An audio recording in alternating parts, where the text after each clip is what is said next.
Yankee Stadium hosts its very first game where the Babe hits 3 home runs. Yankees beat Boston Red Sox 4-1. Irish Civil War ends. Calvin Coolidge sworn in by his father after sudden death of President Warden G. Harding in San Francisco one day prior. The year is 1923, and this was on offer by a Cleveland-based company, Chandler. But before getting into all of it, I'm Jay. Welcome to What It's Like, the automotive channel that digs the lost and forgotten cars from a world that no longer exists. We cover the classics, vintage, some exotics. We love the orphan cars or car brands that frankly aren't around anymore. We dive in deep with the history, specs, and design of these rolling works of art. We post anywhere between 4 to 5 videos every week. Engine episodes on Wednesday. If that sounds like a channel that you will totally dig, subscribe and hit the bell icon next to it to never miss a video. I found this Chandler was part of the Old Car Festival, which is a pre-war car show at the Greenfield Village in Dearborn, Michigan, right next to the Henry Ford. All of the cars are before 1932.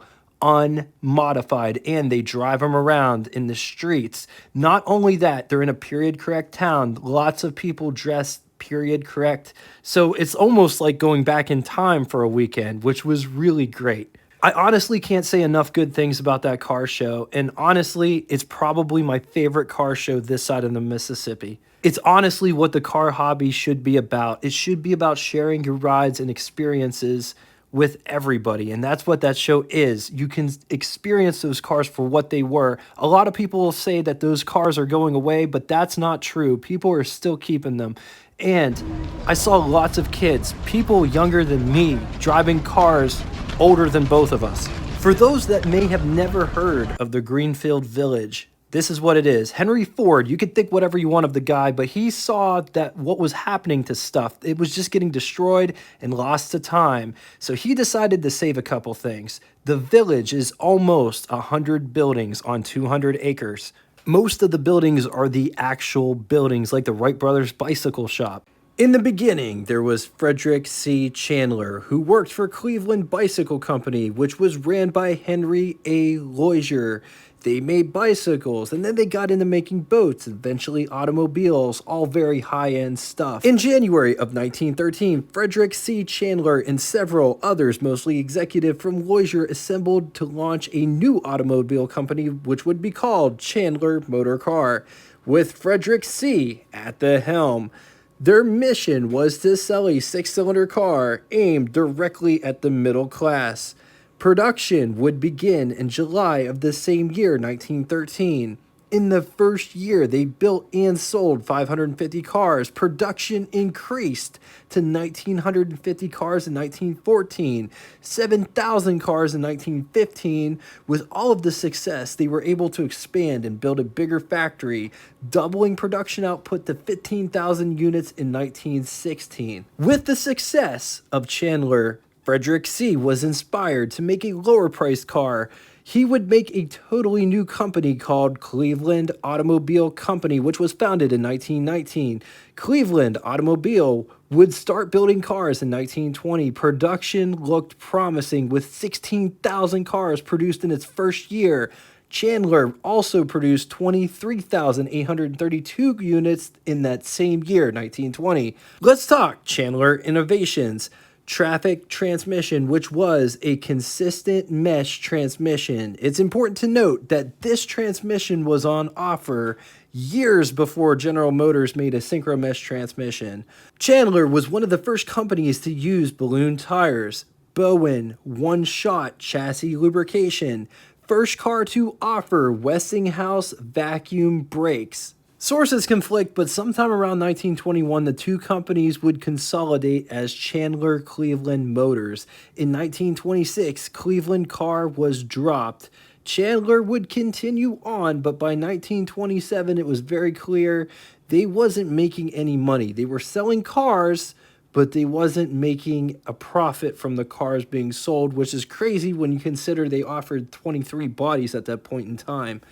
And by 1928, they were losing money on all the cars sold. Frederick C. was approached by Du Bois Young, president of Hupmobile in 1929, November of 1929. So that's very important. Hupp wanted the facilities to build cars.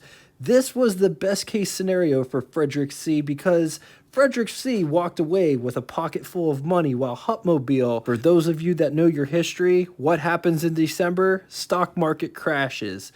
Hupmobile struggled during the Great Depression and would succumb to the effects of the Great Depression. Getting back to the year 1923, which was a big year for Chandler. Chandler was engaged with climbing Pikes Peak and broke the long-standing record with a record of their very own. Behind the wheel of a 1923 Royal Dispatch was none other than famed race car driver Ralph Mulford. He did the climb in 17 minutes, which beat the previous record held by W.H. Hillard in a Naples back in 1905. It's important to note that Chandler didn't race up Pikes Peak, but made it to the top the quickest. I know it sounds the same, but it's not. Frederick C. used the notoriety of the Pikes Peak hill climb to promote his six-cylinder engine, calling the engine the Pikes Peak motor. 1923 Chandler Model 32 could be had as a roadster, tourer, 7-passenger tourer, Royal Dispatch, chummy sedan, metropolitan sedan, 7-passenger sedan, and limo. Let's talk specs. It rides a wheelbase of 123 inches. Price, $1,885, which is equivalent to you spending $33,844.68 in the year 2023. Total 1923 Chandler was 11,212 units. Moving on to engine, and it's important to note that Chandler built their own engine. This is not a Continental engine, this is a Chandler engine. 288.6 cubic inch displacement. Flathead 6, 4.7 liters. It's good for 55 horsepower at 2,500 RPM, which is an estimate. 115 pound-feet of torque at 1,800 RPM, also an estimate, with a bore of 3.5 inches and a stroke of 5 inches. This engine featured light alloy pistons. It was backed by a 3-speed non-synchromesh. 1924 was the first year for the traffic transmission, aka constant mesh. Let's talk styling. Notice the 2 bars connected with this bar here. There's also a piece here in the center. Just look how they're mounted. Dual horns in the front. Accessory lights. Headlights. Look at these massive headlights. There's my hand for reference. They're connected to the fender and this bar that goes across. Look at these fenders. How this is more raised up than this part here. Absolutely massive wheels with Chandler in the middle there. Just look at how these fenders are designed. Look at the catwalk region.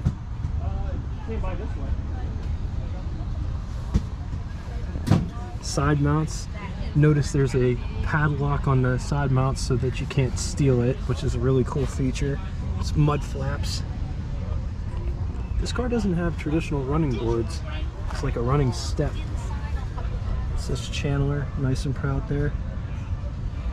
That's why I was like, does she think they're puppy? This car has cowl lights. It also has a cowl vent. Check out the windshield and the mirrors. It's only one mirror. Wing windows. On to the button switches and knobs, starting all the way to the left. I apologize, I couldn't find a dash map and I didn't ask the owner, so if you know what any of these do, please fill in the blanks. Starting on the left, moving right, oil and gas level. Notice it says oil in quarts, gas in gallons, ignition, headlights, key, actual panel light, amp meter, oil pressure, another dash light, speedometer with odometer and tripometer, clock. Take a look at this interior. Look at how these door handles are designed. Look at the textures inside the door handles. This door handle here.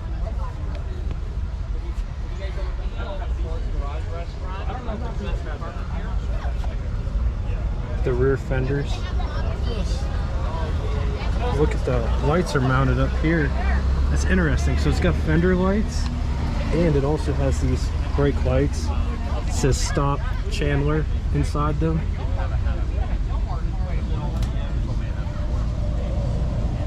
Gas tank's mounted right here. And look, your fuel gauge is right there on top. It doesn't really do you any good out here. And the one on the shelf was like almost 2.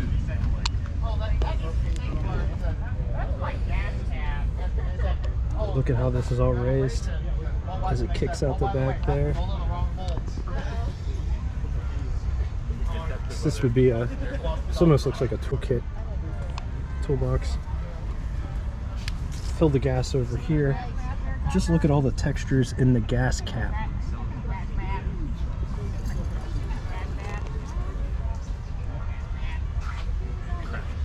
Rear glass is beveled and it's actual glass. So check this out. Look at everything that's going on. It's got an updraft carburetor,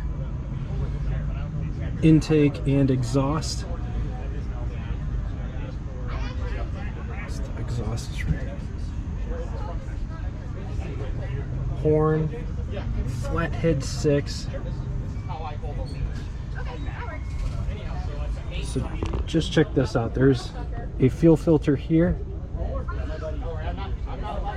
I'm not sure if this is a fuel filter or what that is. It almost looks like a fuel filter as well. So it's got 2 glass bowls and a shut-off valve. It's a rocking chair. To my understanding, this is like a vacuum pump for the fuel.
Yep.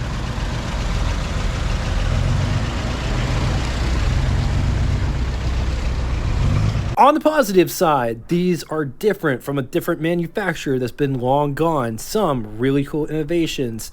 Fender mounted taillights, tons of space in the rear, very different dashboard. Against it, the floor is higher than you would expect. And if I don't know, if you didn't notice, I'm like 6'2", so I'm not really small, and I swear people were smaller back there.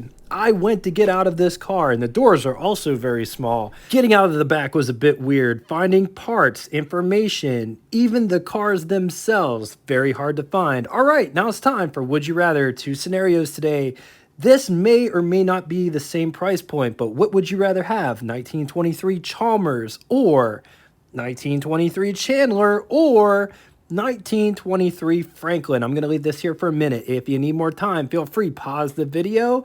Moving on to the second scenario, 1923 Hupmobile or 1923 Chandler or 1923 Willis Knight. Once again, going to leave this here for a minute. If you need more time, feel free, pause the video.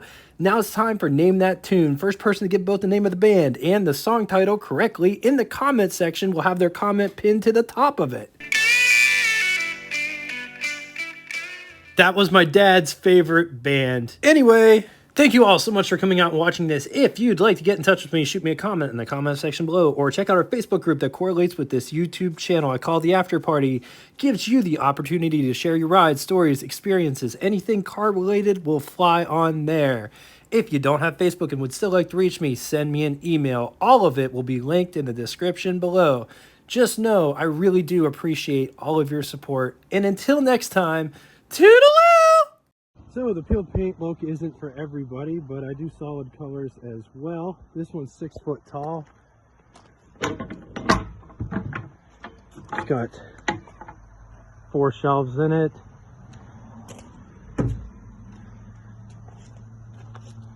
But the bigger question is does a 6 foot tall cabinet fit in a Toyota Prius?